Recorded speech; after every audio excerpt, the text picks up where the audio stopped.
पश्चिम सिंहभूम कोल्हान में ये एक बहुत ज्वलंत मुद्दा बन के आया है। मैं इस पर अपनी जानकारी साझा कर रहा हूँ। अंग्रेजों के समय भारत की शासन व्यवस्था 3 तरह से कंट्रोल होती थी। जो क्षेत्र पूरी तरह से ब्रिटिश के अधीन आई थी उन्हें ब्रिटिश इंडिया के तहत गवर्न किया गया। जो राजा रजवाड़ी इलाका था उसे प्रिवी काउंसिल के तहत, और जो ऐसे क्षेत्र जो ब्रिटिश इंडिया और प्रिवी काउंसिल में नहीं थे उन्हें आउटसाइड ब्रिटिश इंडिया के तहत गवर्न किया गया। अब कोल्हान गवर्नमेंट स्टेट का एग्जिस्टेंस कहाँ से और कैसे उत्पन्न हुआ है? जो ब्रिटिश इंडिया का व्यवस्था था उसमें कोर्ट कचहरी था। अब देखेंगे चाहे राजा रजवाड़ी, मुगल या जो भी शासक इंडिया में आए, इन्होंने एक्चुअली केंद्र पर कब्जा हमेशा किया, यानी कि दिल्ली या ऐसा जो भी जगह जहाँ से शासन चलता था, और गांवों में सुदूर क्षेत्रों में टैक्स लगाने का ही काम किया। अंग्रेजों ने भी यही किया।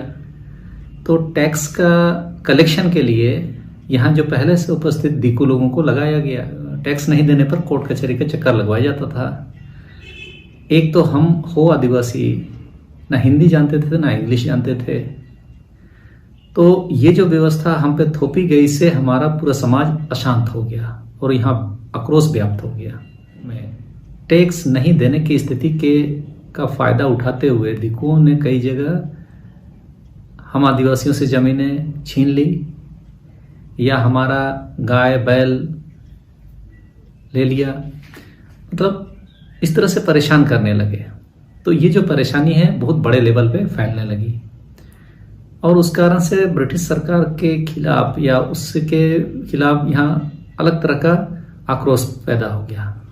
इसकी जानकारी अंग्रेजों को हुई तो अंग्रेजों ने इसको स्टडी करना शुरू किया कि भाई मामला क्या है। तो मामला समझ में आया कि ये न्याय प्रणाली से ये लोग बहुत दुखी हैं और इनका जो अपना जल जंगल जमीन के प्रति इनका जो लगाव है उससे अलग होने की स्थिति में ये बहुत आक्रोशित हैं। क्योंकि ब्रिटिश सरकार को कोल्हान से काफ़ी उम्मीदें थी, कारण यहाँ पर आयरन और बहुत मात्रा में हमारा सारंडावीर में मिलता है। जैसा इस जंगल में कीमती लकड़ियां भरी पड़ी थी, तो इन सब को दोहन करना था। तो ब्रिटिश माइनिंग कॉरपोरेशन स्थापित किया गया। फिर जंगल 1927 में वन अधिनियम करके पूरे जंगलों को अपने हाथ में लिया गया। तो इनका दोहन करने के लिए उसको रेल लाइन की जरूरत थी और इस सब चीजें करने के लिए यहाँ शांति का माहौल होना बहुत जरूरी था और ये क्षेत्र हो लोगों का है। तो इन्हें शांत करने के लिए अंग्रेजों ने ये व्यवस्था किया कि इन्हें ब्रिटिश इंडिया के तहत ना गवर्न करके इन्हें आउटसाइड ब्रिटिश इंडिया में रखा।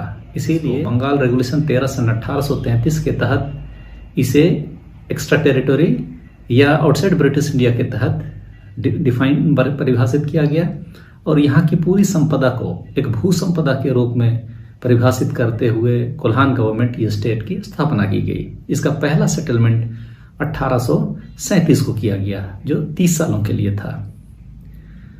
इसी बीच 1874 में जब शेड्यूल्ड डिस्ट्रिक्ट एक्ट 1874 ऐलान हुआ तो पहला शेड्यूल में कोल्हान को भी स्थान दिया गया as a Kolhan government state.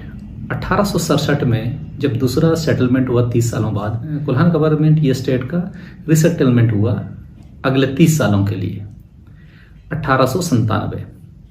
तो 1897 को ये कोल्हान गवर्नमेंट स्टेट का एग्रीमेंट समाप्त होने से पहले ही दोबारा अगले 20 सालों के लिए कोल्हान गवर्नमेंट का रिसेटल किया गया। उसी दरमियान 1898 में कोल्हान गवर्नमेंट स्टेट का फाइनल सेटलमेंट प्रकाशित होता है।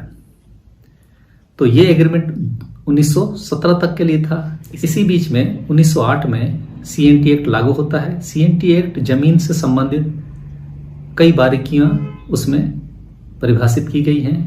जब 1913 से 1918 के बीच में जब सेटलमेंट शुरू हुआ तो CNT एक्ट की बारीकियों के कारण ये जरूरी था कि उसके आलोक में सेटलमेंट हो, लेकिन कोल्हान को इससे पहले कोल्हान में पहले CNT एक्ट को लागू नहीं किया गया, लेकिन उन बारीकियों के कारण कोल्हान में भी CNT एक्ट को कुछ प्रावधानों के साथ लागू किया गया।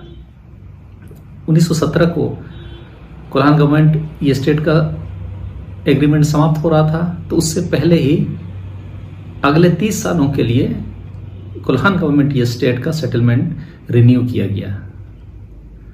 तो ये जो सेटलमेंट था 30 सालों के लिए था और 1947 में कोल्हान गवर्नमेंट ये स्टेट का सेटलमेंट समाप्त हुआ। चूंकि उसी समय भारत भी आजाद हुआ और भारत ने कोल्हान गवर्नमेंट ये स्टेट का सेटलमेंट को दोबारा रिन्यू नहीं किया या उससे संबंधित कोई आदेश निर्गत नहीं किया, इसे सिंहभूम जिला के अंतर्गत ही सेटल किया गया। जब 1963 का सेटलमेंट हुआ तो पूरी तरह कोल्हान गवर्नमेंट ये स्टेट को विलोपित कर दिया गया और सिंहभूम जिला का ही सेटलमेंट किया गया। कोल्हान गवर्नमेंट ये स्टेट 1963-64 के सेटलमेंट में सिर्फ संदर्भ में व्याख्या किया गया, लेकिन जिस तरह से कोल्हान गवर्नमेंट ये स्टेट का सेटलमेंट पहले के सेटलमेंट में किया गया था वैसा ना करके सिंहभूम जिला के अंतर्गत ही इसकी जो भी संपत्ति को परिभाषित किया गया। अब आते हैं खेवट संख्या पे। खेवट संख्या का उल्लेख कोल्हान गवर्नमेंट ये स्टेट की मालिकाना कुर्सीनामा के लिए किया गया था, जिसमें सेक्रेटरी फॉर इंडियन काउंसिल को खेवट संख्या 1, मानकी को खेवट संख्या 2 और मुंडा को खेवट संख्या 3 दिया गया था। ये मालिकाना कुर्सीनामा है और 4-5 इत्यादि में रैयत लोग होते थे। लेकिन भारत आजाद होने के बाद लेटर संख्या 17 सिंह 84/62-10 दिनांक 23 मई 1963 को खेवट सिस्टम को समाप्त कर दिया गया। अब उसके बाद तीसरा एक्ट आता है छोटानागपुर रूरल पुलिस एक्ट 1914। यह कानून इस पूरे क्षेत्र में लागू तो था, लेकिन अपवाद में कोल्हान गवर्नमेंट ये स्टेट था, मतलब कोल्हान गवर्नमेंट ये स्टेट में यह कानून लागू नहीं था। अब रामो बिरुआ का दावा कि वो खेवटदार संख्या 1 हैं, तो इनका ये दावा सरासर झूठा है। अंग्रेजी सरकार ने 1995 को अपने पत्राचार पत्र में स्पष्ट किया कि भारत आजाद होने के बाद उनका secretary for India in council का दावा समाप्त हो गया, यानी रामो बिरुआ को अंग्रेजों ने अपना उत्तराधिकारी नियुक्त नहीं किया। फिर उन्होंने यह कहने की कोशिश की कि भारत के राष्ट्रपति द्वारा उन्हें अनुच्छेद 374 के तहत दिया गया, जबकि अनुच्छेद 374 कोर्ट के न्याय प्रणाली से संबंधित मामला है। इसमें किसी व्यक्ति को ऐसा अधिकार देने का कोई प्रावधान नहीं है। और 23 मई 1963 को तो खेवट सिस्टम ही समाप्त कर दिया। तो जब खेवट 1, 2, 3 है ही नहीं, तो फिर खेवट 1 कैसे वो अपने को कह रहे हैं? यानी कि सरकार के तरफ से समाप्त घोषित हुआ तो समाप्त वाला चीज में कोई डिग्री देने का कोई मामला बनता ही नहीं है।